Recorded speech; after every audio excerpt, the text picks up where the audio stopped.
TGC Requiem. We are back with some more Modern.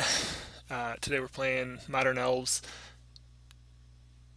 We look in the bottom right hand corner here. My Twitter handle, what I did this week was I posted a poll to see what people wanted me to play, and I gave them a few options: Shadow, Fairies, Elves, and Sultai mid range. And when I say the people, a person, voted for Elves. This is something new, so don't have a lot of Twitter followers. If you want to vote and have some say in what decks I play from week to week, not that I'll do it every week, but feel free to follow me on Twitter. And in the meantime, let's get to Magic.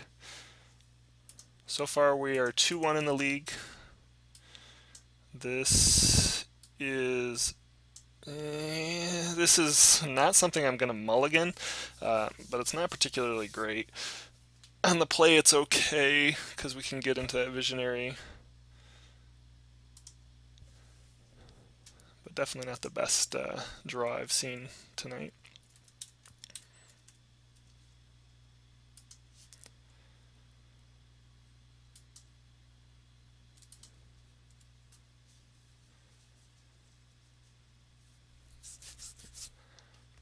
On the plus side, we had our Overgrown Tomb, so we actually had a card worth playing tapped. Please be Abzan. Elves! Here we go. We got the Elves mirror.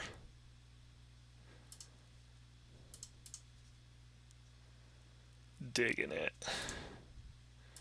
So I just want to point out we probably already lost, especially by not drawing our third land there.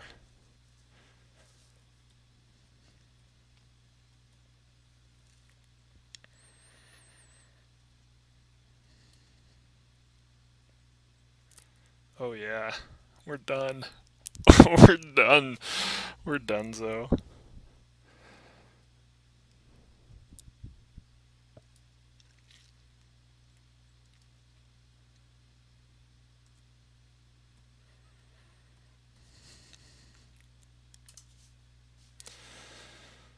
Oh, what do we want to do here? Suppose we really need to hit a land, so we really have to visionary, I think.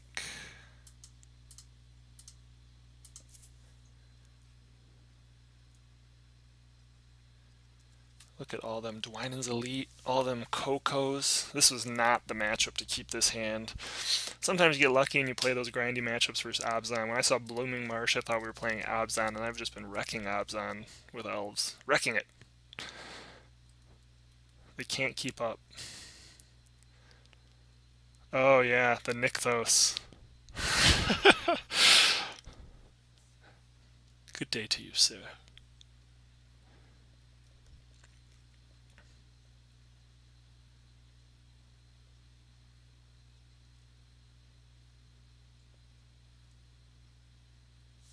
We got there. The odds of us winning this are impossible. We can't even tap our Horizon Canopy.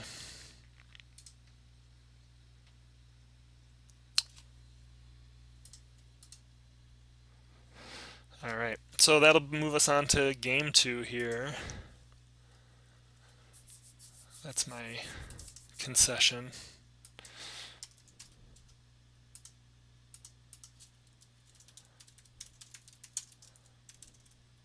So this matchup is really a lot about who gets off to a fast start.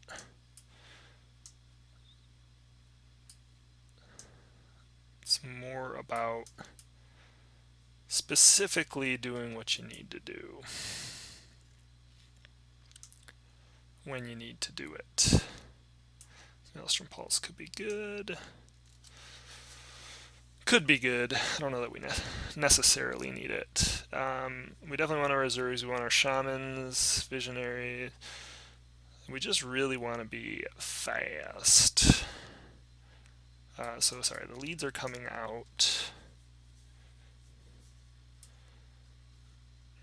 Pulse could be good, but it might be too slow.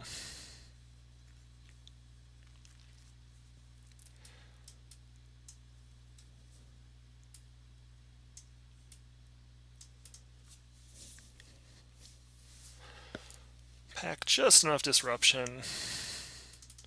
We want to be as streamlined as possible. I think we can cut a fetch. Probably going to cut an elite, and honestly,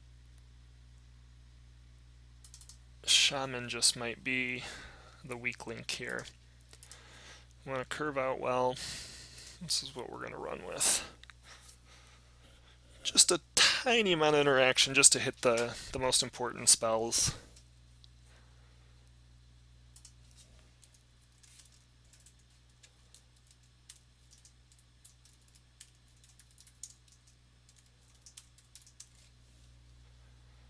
We'll be on the play. This is much better. Not great, but honestly decent enough to where we really could draw into pretty much anything, so we'll keep this.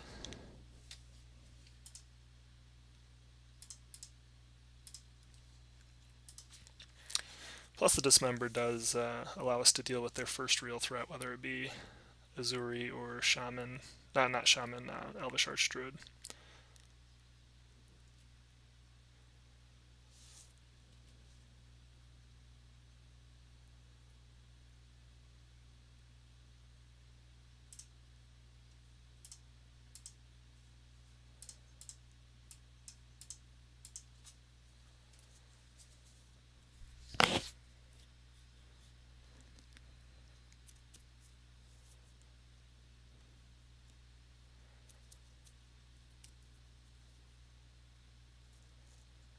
Yep, that's fine.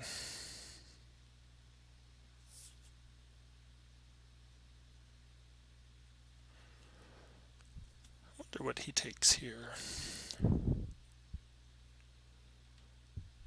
Okay. Not a fan of Thoughtseize in these decks myself.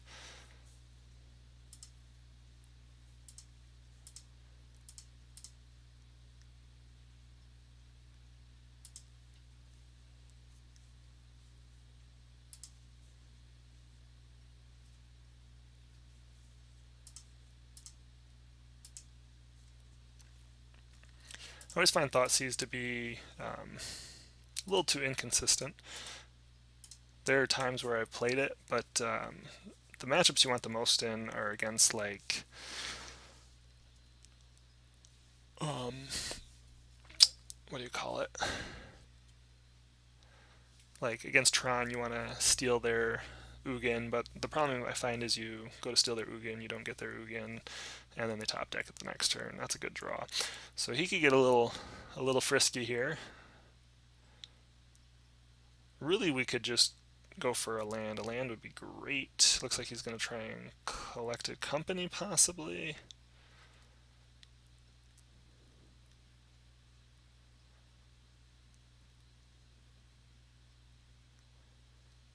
If he chords for... I don't think there's a whole lot.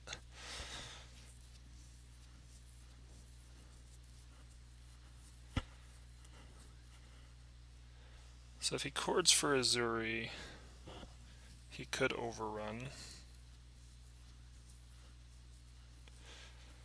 But not with enough. If he he can't actually Collected Company right now. Yes, he can. Heritage Druid. So he could just be hoping to get some good hits here and win that way. I think we just want to drain with Shaman and then spread our creatures out wide enough that we can go for the Azuri overrun the next turn.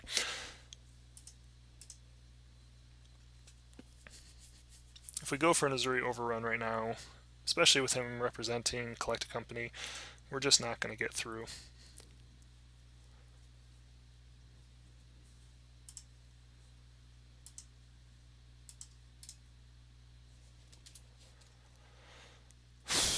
We may want to leave Mystic up just to be on the safe side in case we need that one last point of blocking.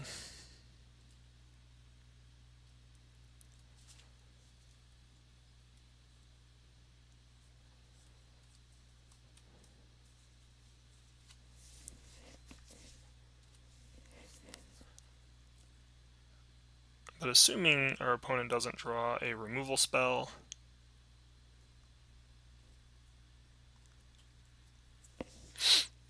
yeah, so we got a chord here. Elvish Archdruid's the real scare, because if he does Elvish Archdruid and he has an Azuri, then we're definitely done. But as it is now, he has to tap too many creatures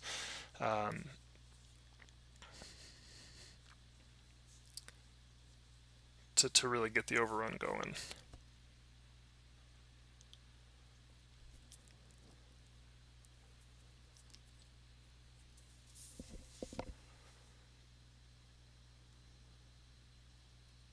It's good. And then he's going to roll the Shaman.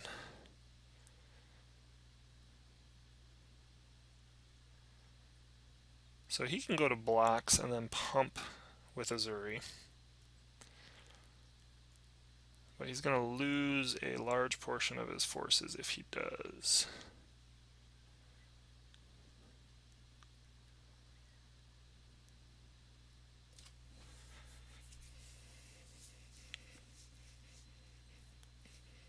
He can trigger Azuri once, and I can trigger Azuri once. So we're basically just going to trade off. Which honestly, I think we are happier to do. Yep, definitely happier to do.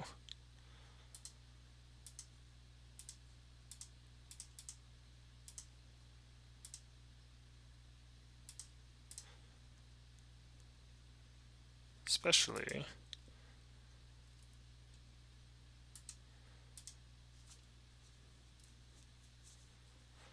so the other thing he can do is he can block and then regenerate all of his creatures, but we're going to get enough damage through if he does that. You know, we're swinging for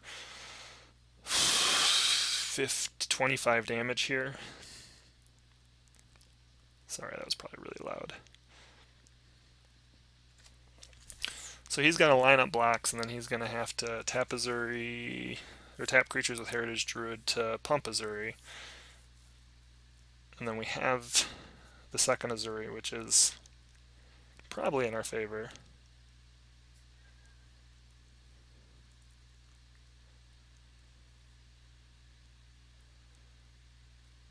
So right now, yeah, he's just lining up. Doesn't look like he's going to take... Okay, so he is going to take out the...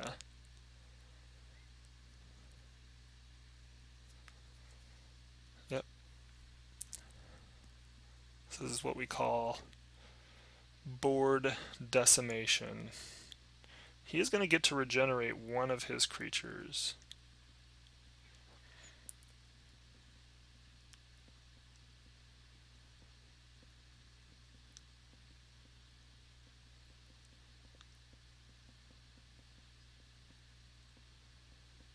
I would assume it to be the Shaman, probably.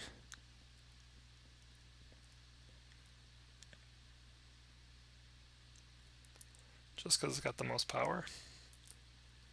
Yeah.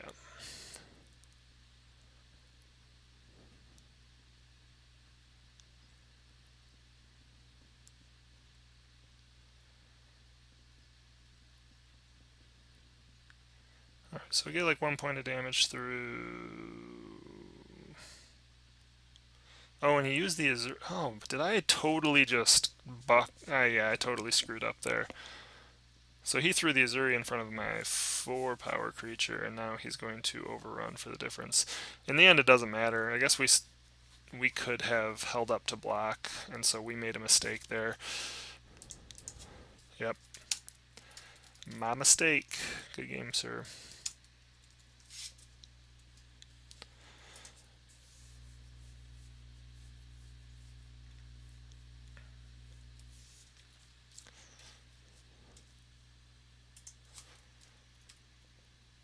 Alright, so we're going to lose that one, turn 5.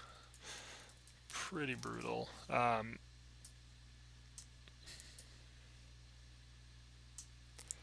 Yeah, so I failed to really consider all of the blocks, which is really lazy, I mean, when you think about it. Obviously, that's something you want to avoid. but I missed the fact that I thought either he was going to have to spend enough that his Azuri wasn't going to matter after the combat, he'd have to lose enough creatures, or the Azuri itself would die.